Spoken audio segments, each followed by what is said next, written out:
Good morning, good evening, good afternoon, wherever you may be. I hope this finds you in the new year doing great. Should be January 1st, 2025. Start writing that on my checks. Um, Today's story is about a guy, a doctor, nice guy. His main purpose, he just saw a lot of um, punishment being handed out that seemed kind of unfairly and was very brutal. And he basically just tried to make things simple. If we're going to execute somebody, let's try to be humane about it. Yeah, the story comes courtesy of one of my subscribers, my favorite subscriber, Charles. We got into short discussion about it during our comments about a certain lying son of a. But I digress. I do that a lot. Thanks for tuning in. This is what we do. I'm CW. We're here at Books, Travels, History, and Tales.com, not .com. I don't know why I want to keep saying that. We're just on YouTube. That's our channel, BTH&D. I can now hear the entire Air Force going over my head. And if I can hear it, you can probably hear it. Okay, well, we'll start off. This is the late 18th century. Todd, what's that mean? 1790s. Yep, good guess. The world was kind of in an upheaval state. The United States had just become the United States, but had lost their minds with the Articles of Confederation, and in secret were hammering out the, the Constitution, trying to figure it out, and everything else was going over there. In Europe, the French, this was a shaking up on the old let 'em eat cake generation. Things were not good. Similar to what it is today in the United States, high inflation, food getting costly, people getting ready to be thrown out of their homes, stuff like that. So the French government was in chaos. By the way, Marie never said that. Let him eat cake. So the French Revolution, the Reign of Terror, all that crap, that all began way before the guillotine. And the device is spelt with an E. But the doctor, Dr. Joseph Guillotine, has no E on the end of his name. A couple of British writers did that so his name would rhyme with some verses. That's all. So he just wanted a little bit more fair, equal treatment when it came to the death penalty. Um, there was about 115 capital offenses, and there were different types of penalties.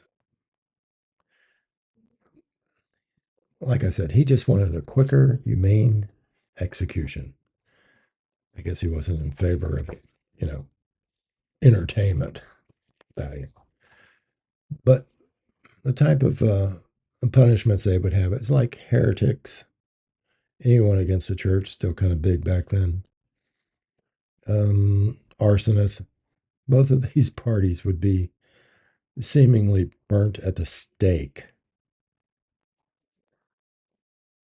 I feel like chicken tonight. I'm sorry. I go back to this old time when I was a cop and I went to a tent fire, and the fire guys, they weren't even going to call us until they stepped into a body. And you, if you've ever been near a burnt body, all you think about is having fried chicken. Sorry. Yeah, it's that kind of channel. So anyway, one of the other things, like brigands, I had to look this one up. I was not familiar with the term. Brigands is nothing more than but somebody that would rob you around on a trail or a road or a mountainside, a highwayman. They could have said that. Well, those types and robbers and murderers, they could be punished with the breaking wheel, which is nothing more than just a big old wooden spoked wheel that weighed a great deal. And they would strap you down, so everybody could watch. And your arms are out and your legs are out. You're like a big X. And they drop this wheel, start first like on your shins. You would be really lucky if you got a nice executioner. He just dropped it on your head or your throat, kill you right off the bat. But no, most of the time you had to suffer through broken legs, cracked knees, ankles, broken arms, elbows. Then, if he was on target, he might take you out with a neck drop. Not all the time. The high treason, or, oh no, the real funny one was people passing counterfeit money back in the 18th century. Really pissy about that. They boil you, boil you. Oil, lead, whatever they could find. Boil you to death. High treason, like if you're going to take out the king or a duke or something like that, well, they're going to bring out the entire squad on this because usually it's a drawn and quarter or what we like to call dismemberment. Yeah. And just imagine all the worst parts of the ending of, what's his name? Mel Gibson's movie about the Scotsman. Yeah. And of course, you're still awake or alive, you may not wish to be. Or, yeah, it's simple dismemberment. But unfortunately, for the majority of the masses, they were faced with just hanging, simple hanging, not the good American West hanging where you had that professional guy traveling around hanging. And man, did the right ropes, 13 steps, gallows. You're going to fall through the trap door, turn slightly 45 degrees to your right, and you will be dead. No, this is just hanging. Could be with wire, rope, whatever they had. However, that was just pretty much for the common folk. And this is where Dr. Joseph got a little pissy. He says, how come the nobles and, rich, fair people, they get to be beheaded? Yeah, that looks quick and simple. Not always was. There was you hear these stories about that when they went to the gallows, they would tip the henchman to make sure it was, one, two whacks at the most. Because sometimes things did not go well. You got somebody dressed all in black and he's not feeling his best. He's not bringing his A game. Yeah, two, three dozen whacks. Or maybe he forgot and used the blunt end. Yeah, that could be. But that execution was mostly reserved for, the rich and noble. Let's see, Mary Queen of Scots. Yeah, I think she tipped her henchman with her forgiveness. He was upset.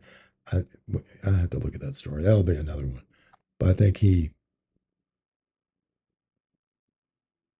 second pass. I don't know if you can hear this. Usually we don't get this much traffic. But I digress. Okay, so Dr. Joseph Guillotine from Santis, France, he was working on this penal, penalty phase of equality, for the masses and everybody else. He wasn't, he was, you got to remember, France was in, the reign of terror. So their ad hoc government said, okay, Dr. Joe, you form your committee and you find a device or a means that's going to be suitable for us. And by the way, keep in mind, we're going to have a volume deal. We're going to need to do a lot. So it's got to be good. Can't recharge it.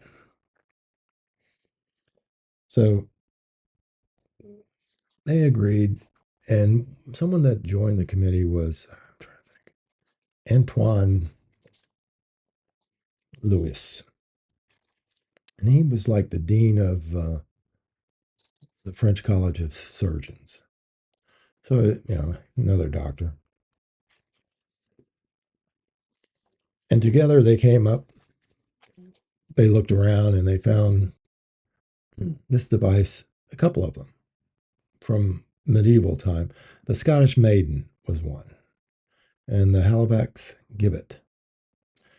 Based on these ideas, a man known as Laquante, I don't know who he was, he designed a very brief machine, just very simple, merely for separating a head from the body.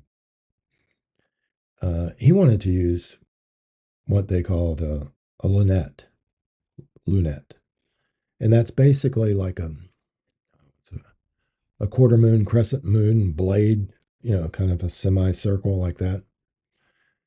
And he and Lewis, Dr. Lewis, who they both put plans in together on this device, they contacted a German engineer, Tobias Schmidt. And Schmidt went to work on it, and he added to the device that a blade should be like uneven. It shouldn't be a straight blade. It should be raked, to about 45 degrees, a diagonal shaped blade.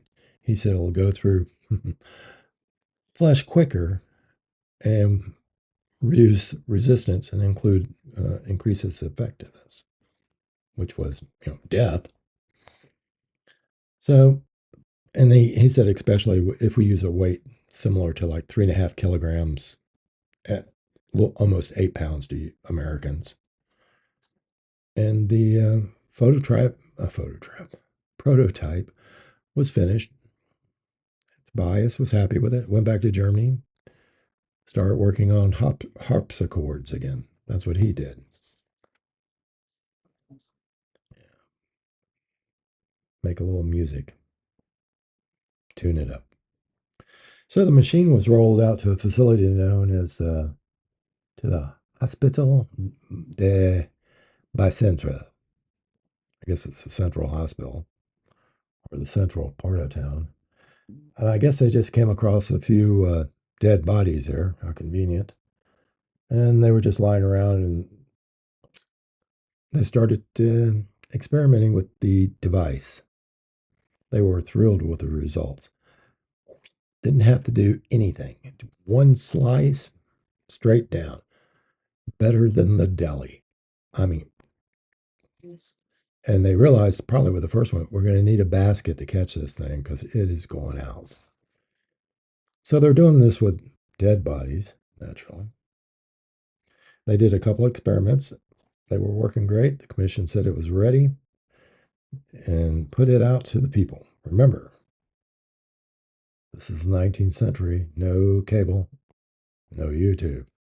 You can get this on YouTube now, but not then. So they stopped and they went to the Palace des Glaces. First criminal that was in line was a highwayman by the name of Claude.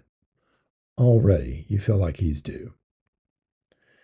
He was a brigand, a robber, a highwayman. He knew it was coming. What luck. On April 25th, 1792, he lost his head. I'm sorry, I couldn't, that was kind of bad. The device was attempted and worked successfully, as he did not walk away from it. I'm not sure if he wanted to see a test run first with melons or not. I'm not sure. I don't think the kids played soccer or football over there with his head. There was a rumor, and I don't know where this stuff comes from, but like in basically bad trivia books, that Dr. Guillotine, Dr. Joseph Guillotine, was the first victim of his machine. This is not true. He lived to be about 76 years old. He died from an infection of I believe, a carbuncle in his shoulder. 76, not bad. He protested the name they gave the machine. It was initially called Louisette, Louisette, after the other doctor who was on the committee. Yeah, Antoine Louisette, Louis. So, but they didn't. It didn't stick. They said, no, you've been too. Apparently, he was involved in this argument way before the machine. It took a long time. He got a lot of press. His name stuck to the device. And even after his death, his family continued to try to get the government, let's call it something else, not the guillotine, because it's still spelt with like the letter E. And they do not have a letter E on their end. The government of France refused. His family ended up changing their names. So just to avoid the association. So just a note, France, during the Reign of Terror, let them eat cake era, or immediately thereafter, best historians estimate that approximately 40,000 people were killed and 17,000 with the blade of the guillotine. Most of the deaths during this time were commoners. Sorry, about 85%. Only about 1,200 nobles expired at the angle of the blade. You can compare that to a group of people that later used the device in Germany and Austria, I won't call it a socialist group, but they were real big in the 1930s and 1940s, and if you got in the way, you could expect a lot of trouble. There are results from 1933 to 1945 using the same device. They beheaded about 16,500 people. Yeah. So France had its last open execution in 1939. I think they were Vichy by then. Usually these events, they happen at dawn. I don't know. Florida did the same thing in the electric chair. But the crowd got a little rowdy, and according to the reports. So on June 17th at the prison St. Pierre, the convicted murderer and kidnapper Eugene Wiedemann, yeah, a German, was given the blade. He had killed 2 women and 4 men in 1937. There are photographs online if you want to see it. Just use his name, Wiedemann, Weidmann. Last public execution of the guillotine. People pushed their way in, took out hankies, and dipped it in blood. They want a souvenir. What a bunch of, okay. But, this is before iPhones, so, maybe that's their way. So the guillotine was not retired, though, until 1977. It was last used that year against a murderer named Hamida. He was from Tunisia, I think. Think about it, 1977. If you're my age, you were watching Star Wars. On the grounds of the prison at Marseilles at about 4:40 in the morning, September 10th, Hamida was punished for the murder of his girlfriend. Yeah, here goes those questions you've been asking yourself. I know you have. I know my audience. A doctor was on the scene and stated that the head was responsive, moving, eyeballs moving, for about a full 30 seconds after the punishment. It's all about the glucose and the blood levels. I wonder if he wore a necktie. Probably not. That would be a cut above. I'm sorry. That was bad. So that's the way I am. That's what I do. CW with BTH&T. And usually we have more body fluids involved, like snot, spit, semen. Sometimes, I guess, I don't know. Eyeballs are usually a big one if we're doing like car accidents or something. I hope you found that entertaining. If you did, go ahead and leave us a comment. Uh, Charles, he'll jump all over it. Um, if you got a complaint, you can address it to him. Kind of his idea. I liked it, because wanted to make sure I was right about Tobias, and I was. But that's the kind of things we do here on this channel.